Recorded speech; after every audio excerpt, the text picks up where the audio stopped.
L'avocat de la famille de Marie Trintignant, Georges Kiechman, ulcéré par le témoignage de Bertrand Cantat, contre-attaque. Et pour la première fois à Vilnius, le médecin qui a soigné le chanteur avant son emprisonnement s'exprime. Les agriculteurs à Matignon, ils estiment que la facture de la sécheresse s'élève à 4 milliards d'euros. Le gouvernement débloque un plan d'aide de 500 millions. Rentrée anticipée pour plus d'1 million d'écoliers dès le 25 août. Un quart des écoles primaires ont en effet choisi de pratiquer la semaine des 4 jours et donc d'écourter les grandes vacances. En direct avec nous, Jack Lang, qui nous parlera du climat de cette rentrée. Les championnats du monde d'athlétisme seront inaugurés officiellement demain au Stade de France. Avec nous aussi ce soir le capitaine de l'équipe de France, Stéphane Diagana, qui nous dira tout à l'heure dans quel état d'esprit il aborde cette épreuve. Madame, Monsieur, bonsoir.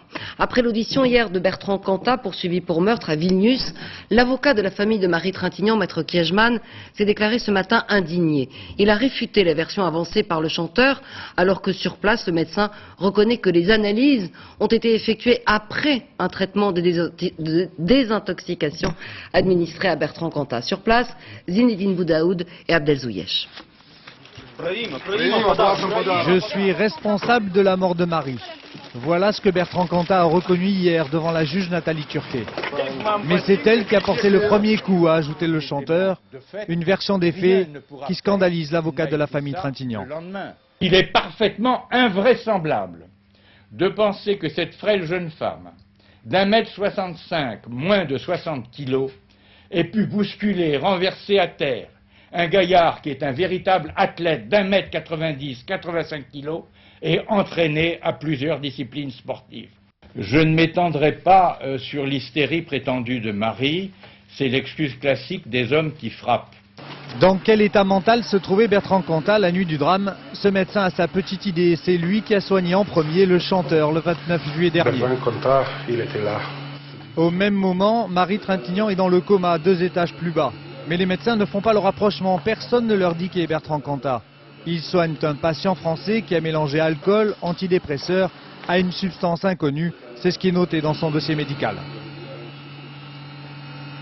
Le professeur nous explique que selon lui, Bertrand Cantat a peut-être pris un mélange cannabis-amphétamine, un mélange qui se traduit dans tous les cas par une très grande agressivité. Des amphétamines, seules les analyses toxicologiques pouvaient le prouver, mais elles ne sont pas fiables.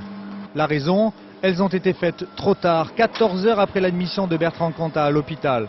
Trop tard surtout parce qu'elles arrivent après un lavage d'estomac. Une erreur monumentale pour les enquêteurs que les médecins de l'hôpital de Vilnius expliquent. Il fallait avant tout sauver le chanteur.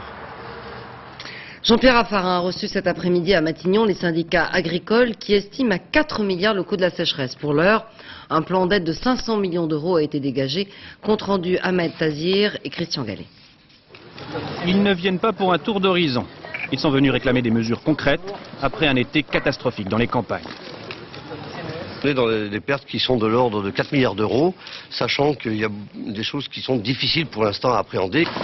Sur la table devant Jean-Pierre Raffarin, les agriculteurs déposent une note salée, celle de la canicule, des élevages décimés, des récoltes perdues. 3 heures de réunion, le temps pour le chef du gouvernement d'exposer les modalités d'un plan d'urgence, avec ses subtilités habituelles. Il y a les mesures budgétaires et il y a les mesures de trésorerie. Sur un fonds de calamité doté de 300 millions, le gouvernement ajoute 180 millions d'euros, auxquels on rajoute 20 millions pour les dossiers difficiles. Au total, un plan d'aide d'environ 500 millions d'euros. Le gouvernement a été présent en permanence sur le terrain et a tout fait pour apporter le plus rapidement les réponses qu'attendaient les agriculteurs français. Sauf que ces réponses ne satisfont pas complètement les syndicats agricoles.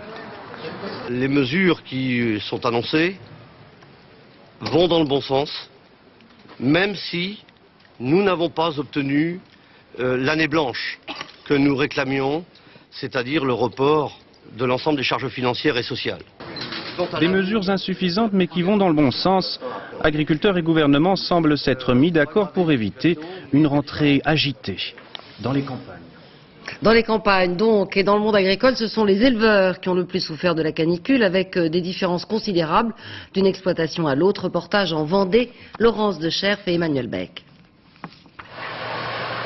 Les ventilateurs loués en urgence ont changé leur vie. Dindes et dindons y ont pris goût. Pourtant, il y a 2 semaines encore, ils vivaient sans. Jusqu'au jour où Marcel s'inquiète, l'alarme s'est déclenchée. Le 5 août, c'était monté à 40. Conséquence, trop forte de chaleur et les dindons à un coup, à partir de 38,5 de température, ils crèvent quoi.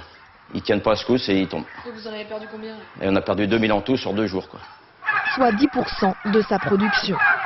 Impossible de les remplacer en cours du cycle d'élevage.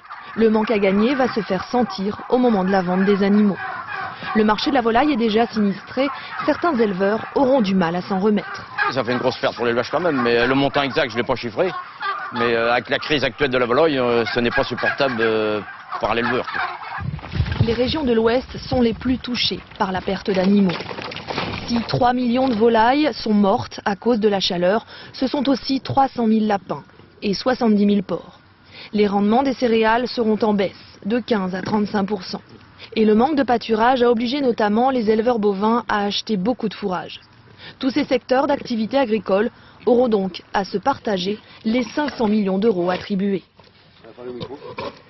Après les déclarations hier du président de la République annonçant de nouveaux moyens pour les urgences hospitalières, les médecins se déclarent prêts à participer en octobre à la négociation de ce nouveau plan. Mais avant, il faut établir quels sont les réels besoins des services d'urgence.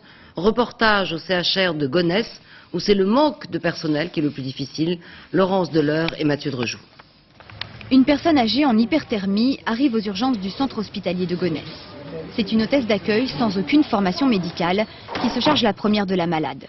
L'infirmière d'orientation, en congé aujourd'hui, n'a pas été remplacée. Elles sont 5 infirmières alors qu'il en faudrait 8. 4 aides-soignantes au lieu de 5, 4 médecins au lieu de 6. Un personnel en nombre très insuffisant pour accueillir plus de 120 patients par jour. Impossible dans ces conditions de diminuer la charge de travail. On s'aperçoit que certains médecins travaillent entre 60 et 90 heures par semaine. La législation, c'est 48 heures maintenant depuis le 1er janvier 2003. Chaque jour, il faut donc hiérarchiser les urgences, définir des priorités, faire des choix.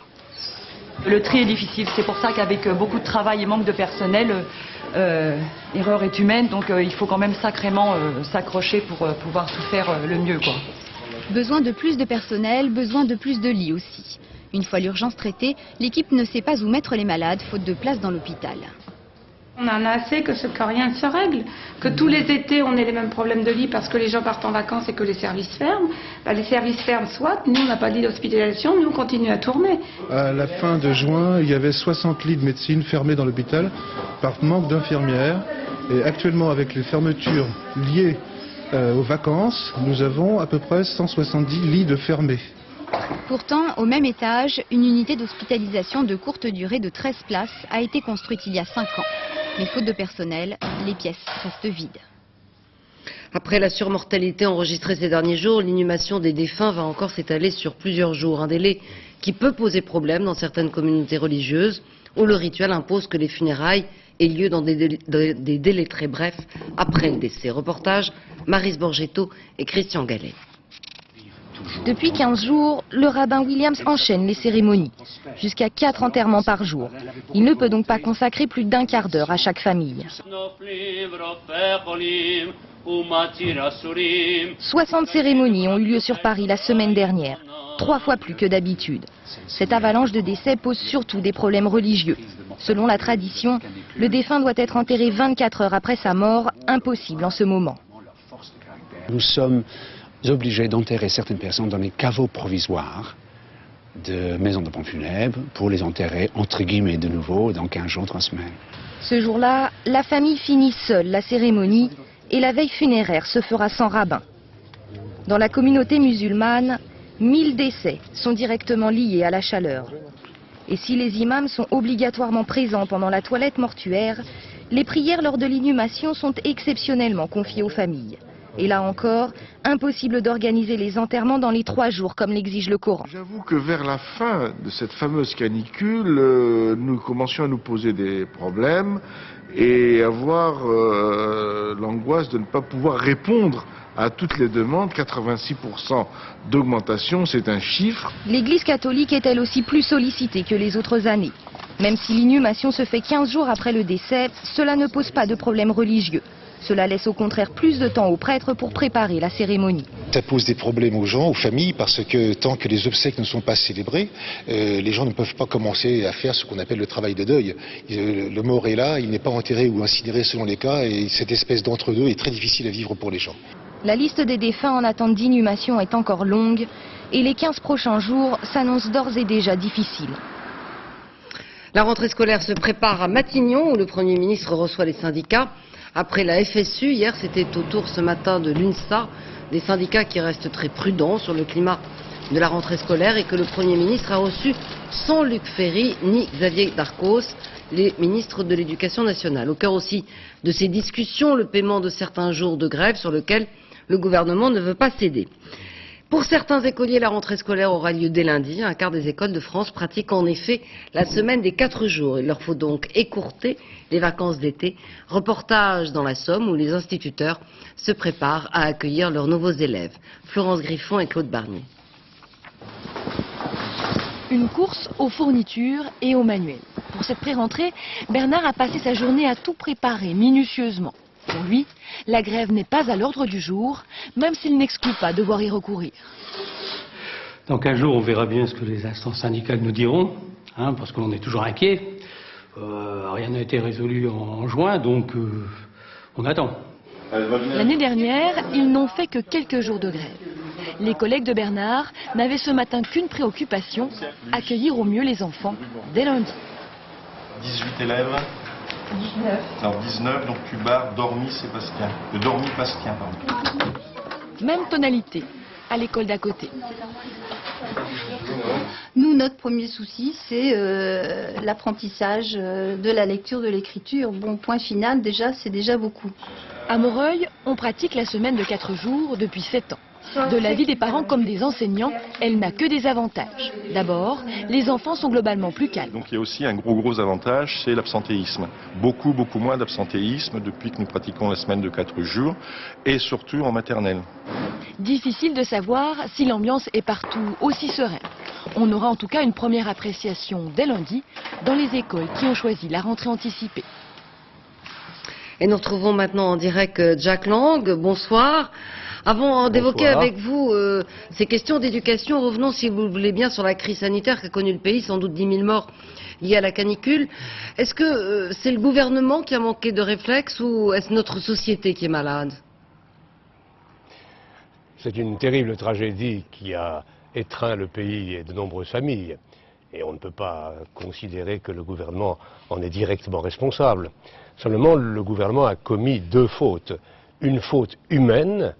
Il a été pendant plusieurs jours aux abonnés absents, un moment où sa présence eût été utile sur le plan humain. Et la deuxième faute est une faute politique.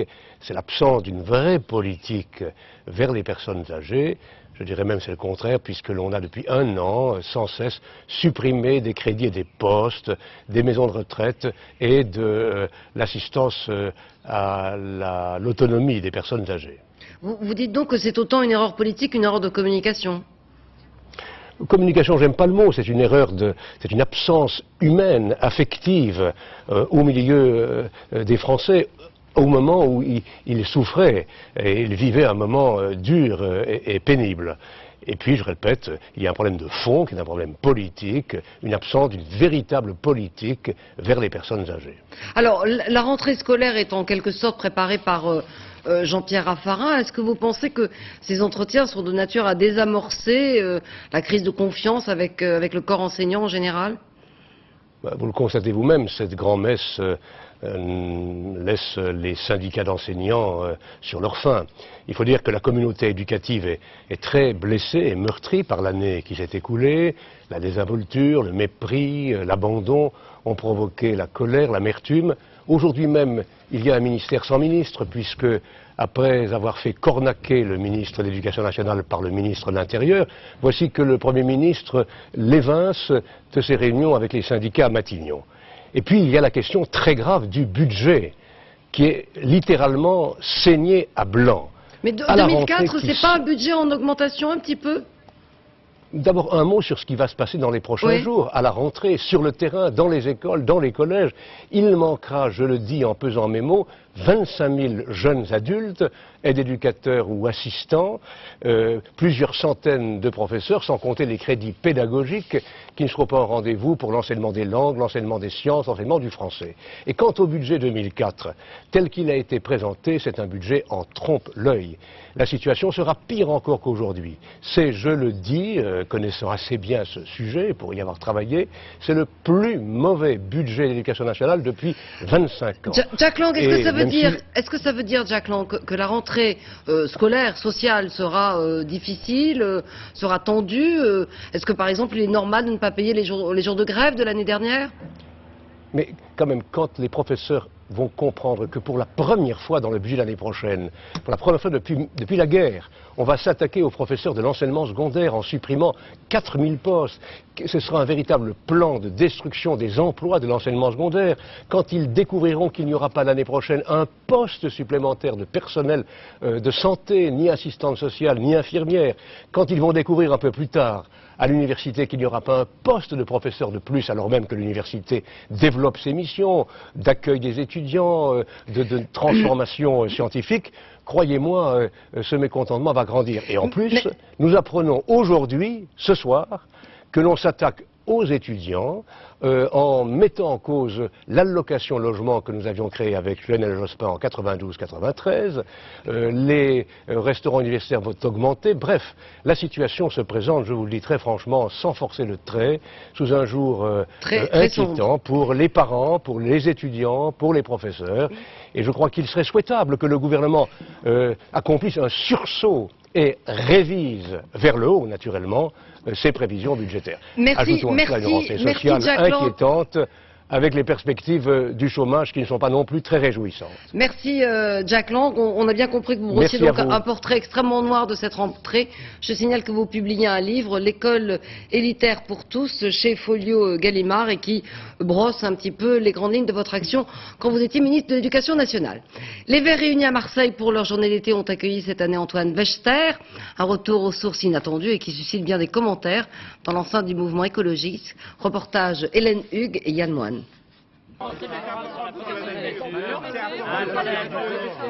Les Verts ont tout fait pour que son arrivée soit discrète.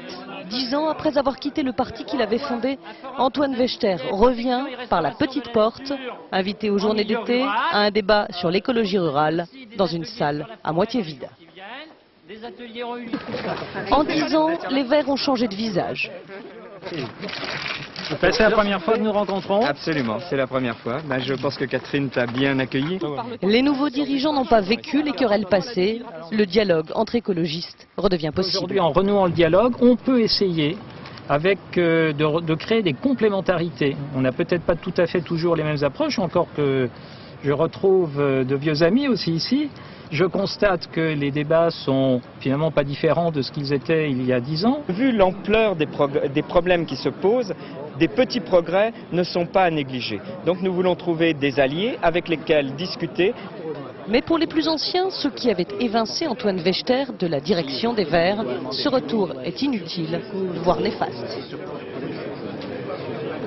Malheureusement pour lui, de ce que j'en sais, il n'a pas changé un iota de son discours d'il y a 10, 15 ans ou 20 ans. Vous voulez, c'est un peu l'Arlette Laguiller de l'écologie politique. Quand on est dans une situation de telle urgence, on ne peut pas se contenter, les Verts, dans nos journées d'été, de faire de la diversion. On doit dire, voilà les solutions qu'il faudrait apporter, voilà les politiques qu'il faut mettre en œuvre.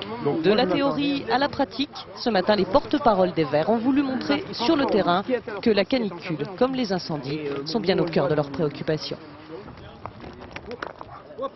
Émile Zuccarelli, député maire de Bastia, a été hospitalisé hier en Corse après un malaise. Il devrait quitter l'hôpital demain après des examens complémentaires. Et puis à Bastia, un attentat a endommagé un centre commercial dans la nuit de jeudi à vendredi. C'est un magasin de sport qui était visé, vous le voyez, les dégâts sont relativement importants. L'incendie qui a détruit 400 hectares de forêt à la gare de Fresnay est désormais sous contrôle dans le massif des Morts. 3 foyers s'étaient déclarés simultanément jeudi dans l'après-midi. Olivier Théron et Raymond Chaplard. Le risque est là. À tout moment, attisé par un vent d'ouest soutenu, les flammes peuvent reprendre. L'incendie est contenu depuis ce matin, mais au prix d'une vigilance de chaque instant. Les hélicoptères sont les premiers à ralentir le feu. Au sol, la contre-attaque s'organise. On accélère. Allez, go, go. On prolonge. Allez, on tourne là. Hop, hop, hop, hop, hop. Avec plus de 60 degrés près des flammes, le travail est harassant pour les pompiers, éprouvant pour les nerfs. Le feu se réveille sur un front de 12 km. La tactique, le feu il venait ici, donc il faut l'arrêter. Donc on fait une attaque de flanc ou mine d'arrêt. Donc on établit tout de suite des petites lances ou des grosses lances et on l'arrête. Malgré la nuit qui approche, l'incendie de la garde freinée reste sous étroite surveillance. On continue à traiter les lisières, en même temps on met un dispositif de surveillance. On garde quand même pas loin d'une quinzaine de groupes sur le secteur, grosso modo 300 hommes, ce qui fait quand même que c'est un feu, il ne faut pas qu'ils le reprennent. Pour éviter de nouveaux départs de feu et surtout pour pouvoir intervenir très rapidement, le plan alarme a été déclenché cet après-midi. Des groupes d'attaque sont déployés sur les zones à risque. Plus de 25 000 hectares ont déjà brûlé dans le Var cet été. Et puis David Bazier, notre correspondant à Bordeaux, vient de nous faire savoir à l'instant même qu'un incendie s'est déclaré à mi-Misan. 50 hectares ont déjà pris feu et il y aurait sur place 200 personnes, 200 pompiers. Si nous avions d'autres informations sur cet incendie, évidemment, nous y reviendrons avant la fin de ce journal. À Strasbourg, cet après-midi, près de 200 personnes ont assisté aux obsèques de Nicolas, 9 ans, mort le 9 août après avoir été battu et torturé par sa famille. Le père, la mère, la grand-mère et l'oncle de l'enfant ont été mis en examen et placés en détention provisoire. Et le ministre délégué à la famille, Christian Jacob, a annoncé ce matin sur France 2 aux 4 vérités la création d'un plan de prévention contre la maltraitance des enfants. Air Littoral en redressement judiciaire depuis hier. La compagnie aérienne basée à Montpellier, qui emploie 1000 salariés, devrait éviter le dépôt de bilan. Un fonds de pension américain pourrait reprendre la société. Explication, Hélène Vergne et Laurent Bailly. Vos votes sont confirmés pour le moment, il n'y a aucun souci. C'est sans doute la seule bonne nouvelle de la journée pour les clients et salariés d'Air Littoral. Pendant encore 45 jours, l'entreprise mise hier en redressement judiciaire devrait assurer son activité. Une décision sans surprise, semble-t-il le seul moyen pour permettre une reprise. Nous avions des dettes très importantes vis-à-vis de l'État. Notre trésorerie ne permettait pas d'assumer ces charges-là et il n'y avait pas d'accord possible avec les services de l'État pour annuler la totalité de la dette comme l'exigeaient les investisseurs. C'est-à-dire l'effacement de plus de 60 millions de dettes accumulées depuis juillet 2001. Il y a 2 jours, l'État a tranché, n'accordant qu'une remise de 50%, insuffisant pour les investisseurs. Pour tous les salariés, la cessation de paiement devenait alors inévitable. La chute momentanée d'Air Littoral arrive à un moment qui soulève un paradoxe important puisque ce sont les meilleurs résultats qu'ait jamais enregistré la compagnie avec 75% de remplissage. On est 1000, donc dans une ville comme Montpellier qui grossit, donc on voudrait que tous les salariés gardent leur poste, tout simplement. C'est ça. Et nous, le comité d'entreprise, on fera le maximum pour ça. Car c'est bien la pérennité de l'entreprise qui est aujourd'hui en jeu. Monnaie courante pour éponger les dettes, le redressement judiciaire est pourtant jugé discutable par beaucoup. En dernier recours, on vient voir l'État en disant annulez. Je trouve que quand même le procédé est des plus surprenants. Ça ne rentre pas dans une saine logique économique. On peut qualifier ceci d'une certaine forme de chantage économique. Tout dépend aujourd'hui de la validité et du sérieux des repreneurs potentiels. L'avenir de la société sera fixé d'ici 45 jours. Le directeur de l'usine Flodor à Péronne, qui avait tenté d'organiser le déménagement sauvage du site de l'usine de chips, a été mis en examen aujourd'hui par le juge d'instruction pour obstacle au fonctionnement de l'inspection du travail. De plus en plus de Français délaissent le téléphone fixe au profit du portable. Principale cause, le coût de l'abonnement France Télécom qui a augmenté de 90% en 9 ans, il est vrai. Mais le fixe n'est tout de même pas près de disparaître, notamment pour pouvoir se connecter à Internet. Explication, Eve Bartoli et Bruno Timsit. Laurence a définitivement adopté la mode du portable au point même d'en posséder 2. Du coup, il y a un an, c'est sans état d'âme qu'elle s'est séparée de sa ligne fixe. Ça me coûtait trop cher et que je suis plus joignable sur mes téléphones portables qu'à la maison. Et en plus, j'ai un un téléphone où j'ai une option Millennium qui ne me coûte rien le week-end quand j'appelle sur les fixes et les portables du même opérateur. Comme elle, plus de 5 millions de Français ont choisi ce mode de fonctionnement, soit 11% de la population. Autre facteur avancé pour expliquer ce phénomène, le montant de l'abonnement pour un fixe. 13 € par mois, une somme qu'il faut débourser avant même de passer un seul appel. Un tarif jugé trop élevé par les consommateurs. Il est vécu comme étant cher, surtout si vous avez des petites factures. Et parfois même, le prix de l'abonnement est supérieur à ce que vous payez pour les communications. Mais chez France Télécom, on s'accroche au bon vieux téléphone fixe. Et on tente de le rendre moderne avec les nouvelles technologies. Le fait de pouvoir utiliser ma ligne, pas uniquement pour faire de la téléphonie, maintenant pour faire l'internet, demain de la télévision, de la visiophonie. Donc effectivement, c'est ça la tendance lourde, c'est la multiplication des usages sur le téléphone fixe. Tiens, je viens de recevoir un mini message de Sandra. L'opérateur historique n'a donc pas dit son dernier mot en appliquant une méthode toute simple, offrir les mêmes services sur le portable et sur le fixe. Remplisse le vase de ma passion. Je suis en âge. À Gaza, près de 100 000 Palestiniens ont participé aux funérailles d'un des chefs du Hamas tué la veille lors d'un raid israélien. Un raid qui était une riposte à l'attentat suicide perpétré à Jérusalem et qui a causé la mort de 20 personnes. La tension est de plus en plus vive sur place, comme ont pu le constater nos envoyés spéciaux Vincent de Guyenne et Talal Abouramé. 100 000 personnes en colère. Abou Chanab et ses 2 gardes du corps tués hier par Israël ne pouvaient être enterrés sans cette démonstration de force. Derrière la bannière verte du Hamas, le drapeau noir du djihad islamique et les cagoules des brigades Al-Aqsa. Les 3 organisations ont rompu la trêve qu'elles avaient décrétée il y a 7 semaines et n'ont qu'un mot à la bouche: vengeance. Ce dirigeant du Hamas qui a récemment échappé de peu à une liquidation similaire est on ne peut plus clair.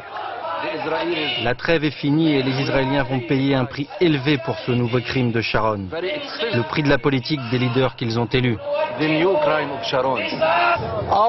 Nous nous vengerons par tous les moyens, y compris des attentats suicides.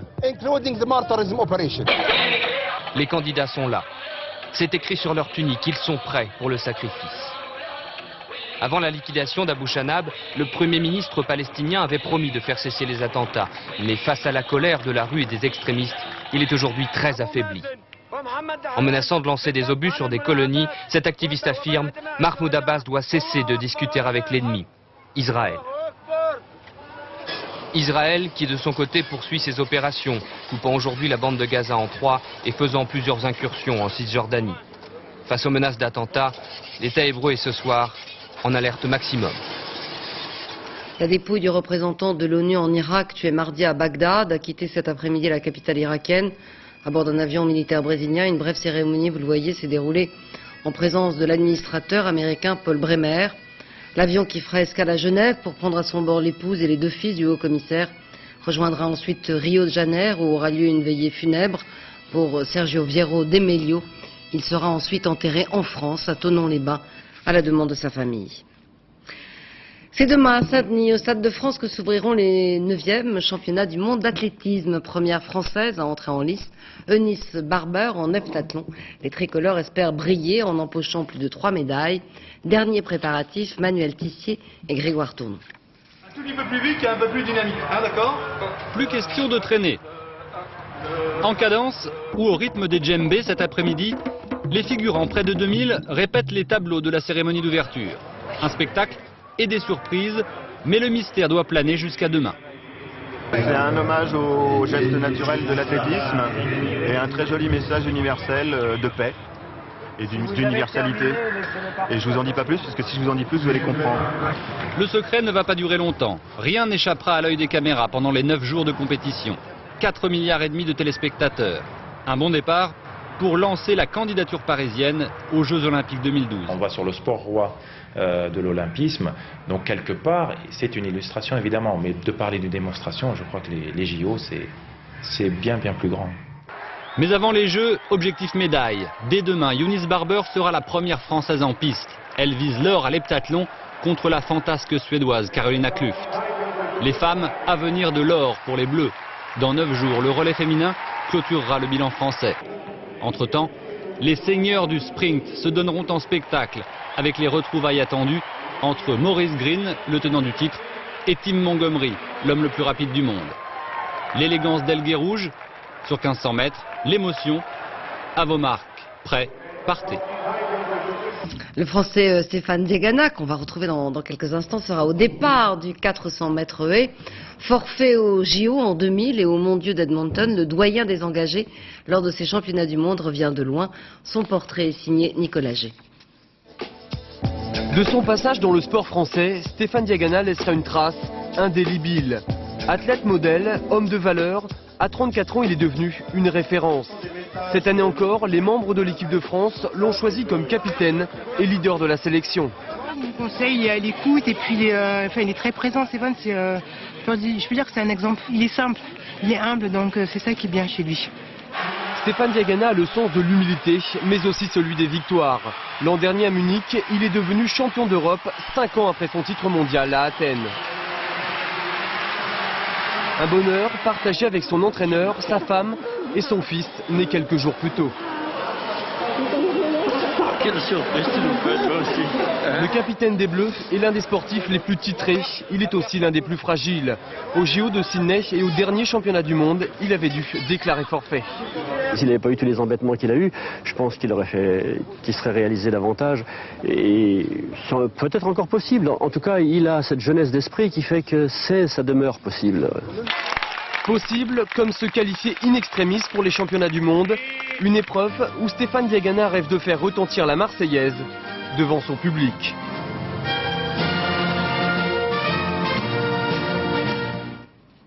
Stéphane Diagana, bonsoir. Alors faire retentir la Marseillaise devant le public, c'est évidemment aussi votre objectif. Oui, c'est le plus haut des objectifs que je peux viser sur ce championnat, mais avant tout ça, je sais d'où je reviens de très loin, j'ai eu du mal à me qualifier, j'ai que 3 courses dans les jambes, donc si j'arrive en finale, ça fera 6 courses en tout, donc le podium pour moi c'est dans un premier temps, au début de ces championnats, l'objectif, et puis si ça se passe bien en série et en demi-finale, je viserai éventuellement le titre, mais il y a un sérieux client qui est invaincu depuis plus de 20 courses, qui s'appelle Félix Sanchez, et qui sera vraiment l'homme à battre sur ce championnat. Alors l'objectif officiellement dit pour l'équipe de France, c'est d'avoir 3 médailles. C'est pas énorme pour un championnat qui se passe à domicile, si je puis dire. C'est vrai que 3 médailles, c'est l'objectif minimum de l'équipe de France. C'est ce qu'on a fait de mieux à 2 reprises, je crois en 87 et en 1995, pardon. Mais il faut savoir qu'il y a 200 pays présents, que les médailles se partagent entre 45 à 50 pays. Donc viser plus de 5 médailles, plus de 3 médailles, ça nous placera déjà très bien parmi les nations présentes. Et on veut, bien sûr, aller plus loin. On rêve de 5 médailles, mais on sait que ce sera très très dur parce que la concurrence est très relevée. Alors vous êtes le capitaine de cette équipe depuis Sydney, ces revers, aucune médaille. Est-ce qu'on attend toujours le réveil de l'équipe de France au niveau mondial ? Je pense que ce réveil, il a déjà eu lieu. On a gagné une Coupe d'Europe début juin, ce qui n'avait jamais été fait par une équipe française, devant les dinosaures et les monstres de l'athlétisme en Europe, l'Allemagne, l'Angleterre, la Russie. Donc c'est bon signe. En plus, c'est une équipe jeune et renouvelée. Donc c'est sur la bonne voie. Maintenant, c'est un championnat du monde. C'est la dimension au-dessus. J'espère que cette équipe qui a vraiment du cœur saura se servir du public et de l'environnement et du soutien qu'on va avoir dans le stade pour faire des merveilles. Une toute dernière question, Stéphane Diagana. La France est l'un des pays les plus sévères en termes de dopage. On dit que certains athlètes redoutent les contrôles et que les performances s'en ressentent depuis le début de la saison. C'est vrai que c'est ce qui se dit un petit peu. Je pense que c'est tout à l'honneur de la France qui a effectivement une attitude très rigoureuse en matière de lutte antidopage, mais c'est nécessaire. Je pense que les gens, quand ils regardent du sport, les spectateurs, je suis spectateur du sport parfois, ont envie de voir un spectacle vrai, pas une fiction. Il y en a beaucoup déjà à la télé, mais quand on regarde du sport, on a envie de voir de belles choses, mais des choses faites sur des valeurs saines, sur du travail, sur de l'abnégation, et pas sur de l'artifice et des effets spéciaux. Merci Stéphane Diagana d'avoir été avec nous ce soir et on croise les doigts pour vous et toute l'équipe de France. Et puis ce soir sur France 2, ne manquez pas le documentaire signé Régis Varnier, portrait d'athlète hors du commun, avec notamment l'Allemand Eke Dreschler pour le saut en longueur, l'Éthiopien Gebre Selassie, spécialiste du 10 000 mètres. Et puis, vous voyez l'Éthiopien sur ces images, et puis celui du Marocain Hicham El Guerrouj pour le 1500 mètres. Et c'est à 23 h. Surprise lors de l'arrivée de la solitaire du Figaro, Armelle Lecléac a remporté la course avec seulement 13 secondes d'avance sur le favori Alain Gauthier du jamais vu, selon les organisateurs. Arnaud Moreau. Au terme d'un suspense de 20 minutes, Armelle Lecléac l'emporte sur Alain Gauthier. Une victoire à l'arraché sur les 327 heures de course. L'écart n'est que de 13 secondes. Finir à 13 secondes d'écart, c'est vraiment rien et je partage avec lui en tout cas la victoire. En avance de 19 minutes au départ de la dernière étape, Alain Gauthier apprend sa défaite à la radio. C'est un peu fouillon. 13 secondes, c'est le plus petit écart jamais enregistré sur la solitaire du Figaro. Ça me fait une belle jambe. À 26 ans, Armelle Lecléac réalise un exploit. Il signe sa première victoire dans la solitaire du Figaro. Prometteur, après seulement 4 participations. Lionel Péan remporte lui la 4e et dernière étape. Au classement général, on retrouve bien sûr Alain Gauthier en 2e position, suivi de Michel Desjoyaux. En rugby, la France cet après-midi à Lens a largement dominé la Roumanie, 56-8 lors du premier match amical de préparation à la Coupe du Monde. L'épreuve aura lieu en octobre et novembre en Australie. Et elle sera bien sûr à suivre en direct sur France Télévisions. Voilà, vous voyez l'équipe de France en action. Invité inattendu lors du banquet donné à Prague en l'honneur du Premier ministre japonais, un petit robot d'1,20 m qui est participé au dîner officiel. Asimo parle couramment presque toutes les langues. Romuald Bonan. Pour vous décoincer un dîner entre Premiers ministres, rien de tel qu'un invité surprise. Le robot s'appelle Ashimo, il mesure 1,20 m et possède une intelligence artificielle. Alors pendant la visite officielle du Premier ministre japonais en République tchèque, dans son programme, lui doit jouer aux ambassadeurs de la technologie nippone. Quand il salue le Premier ministre tchèque, impossible de le caler en langue étrangère. Je suis heureux d'être dans le pays qui a inventé le mot robot. Et caler avec ça en culture générale l'androïde. Car c'est en effet un écrivain tchèque qui a utilisé le premier en 1920 le terme robot dans une pièce de théâtre. Ashimo, le danseur de techno, est surtout un vendeur de technique. L'industrie automobile japonaise dont il est issu est l'un des plus gros investisseurs étrangers en Tchéquie. Alors une telle amitié entre humains, ça vaut bien une coupe de champagne. Seulement voilà, les ingénieurs japonais n'ont pas encore inventé les papilles électroniques. Début des vendanges en Côte-du-Rhône, là encore avec plusieurs jours d'avance, même si le raisin est excellent, il n'est pas facile à récolter car en raison de la sécheresse, il est particulièrement fragile. Reportage à Saint-Joseph, près de Valence, Didier Guyot et Philippe Chivet. On aime, on n'est pas là par hasard, je crois pas. C'est un espèce de bonheur partagé. Plaisir unique que de vendanger au petit matin sur les coteaux de Saint-Joseph. Tous les anciens des villages alentours vous le diront, jamais de mémoire d'homme, on avait commencé aussitôt. Mais la nature est seule souveraine. Les raisins sont parfaits, les grains sont légèrement plus petits, acides et sucres sont équilibrés. On n'a jamais vu ça, il n'y a personne, même en parlant avec les grands-pères du village, personne n'a jamais vu des vendanges aussi précoces. Et alors on a des degrés un peu exceptionnels, des peaux très épaisses, donc des grains très fermes, et c'est vrai que c'est agréable de vendanger comme ça. Mais qu'on ne s'y trompe pas, face à ce raisin précoce, le vigneron doit être beaucoup plus vigilant. Elle commence à fermenter. Toi, tu m'as dit que ça faisait 13,5 degrés, donc d'après les prélèvements. Contrôle de la fermentation et de la température, vieillissement en fût sans aucun faux pas, ce millésime peut être exceptionnel s'il voit le jour sous étroite surveillance. Tu le ressens au niveau des tanins, tu as une matière affirmée, des tanins qui sont très dynamiques, très en avant. Là, il faut que ça se peaufine dans le temps, il faut que ça s'arrondisse. Au départ, c'est plutôt un aspect positif pour nous, d'avoir des raisins concentrés, mûrs, avec une année précoce, c'est vraiment quelque chose de positif. Par contre, il faut essayer de ne pas aller trop loin dans l'extraction, et essayer d'avoir un équilibre. Donc nous, c'est ce qui nous importe le plus, puisque vous savez que c'est quand même à table ensuite que doivent se retrouver ces vins, donc il faut avoir des vins qui conservent de la gourmandise et du plaisir. Les vendanges ne font que débuter, alors il faudra patienter 15 à 18 mois avant de tremper les lèvres dans ce divin nectar. À Aurillac, 18e édition du théâtre de rue avec de nombreux spectacles interactifs. 100 000 spectateurs ont pu, pendant 4 jours, participer, parfois à leur corps défendant, à cette fête du théâtre. Abdel Mostefa et Mathieu Drejou. Grand moment de flottement. Dans le public, les cœurs battent tout à coup un peu plus vite. C'est que je vais te prendre. Je vais prendre toi. Sylvia, eh bien. Sur le parvis de l'église, il bat des records du monde à l'appel, Freddy coup de boule. Freddy pour le record du monde de bisous. Le chrono est à 3, 2, 1. On y va Freddy. Voilà donc. Ça se passe pas mal, ça se passe pas mal. Ça va bien, ça va bien. Freddy, non. Qu'est-ce qu'on avait dit? Qu'est-ce qu'on avait dit? Pas la langue. Bah, un petit coup de l'échouille, ouais, je me doutais, quoi. Mais en plus, il avait pas... Bon, c'est la fête, quoi, c'est le spectacle. Sans plus tarder, pour le record du monde de gommage de Flamby, le chrono est à 3, 2, 1, on y va, voilà. Parmi les festivaliers, des téméraires, volontaires, pour une indigestion de dessert. Une fois, il y en a un qui ne s'est pas bien prêté au jeu, qui a voulu te le jeter dessus, c'est lui qui s'est tout ramassé dans le plastique. Je vais bien me dire que... Je vais te dire, il n'était pas fini aussi, là. Il a tout joué, il sait tout faire. Au premier plan, Voici maintenant Roger Cabot, le plus grand comédien de tous les temps. Qui, pour oser le défier sur les planches? Allez, viens, on va pas tergiverser. Viens, allez, viens. On encourage, viens. Sous le balcon d'une Juliette un peu particulière, un drôle de spectateur se retrouve à jouer les Roméo.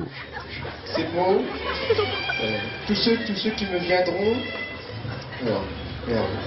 Tous ceux qui me viendront, je vais vous les jeter en touffe. Pour vous, vous avez cru à l'histoire du début jusqu'à la fin sur la venue de ce spectateur? Je vous repose la question. Effectivement, au moment du lancer de couteau, on commence à se poser des questions. Il faut le savoir, à Aurillac, vous avez les acteurs, les spectateurs et les spectateurs.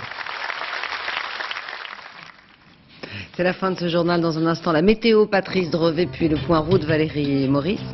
20h55, soirée polar avec 2 épisodes de PJ. Minuit 15, le dernier journal, Alexandre Cara. Je vous retrouve demain à 13h. Excellente fin de soirée sur France 2. Bonsoir.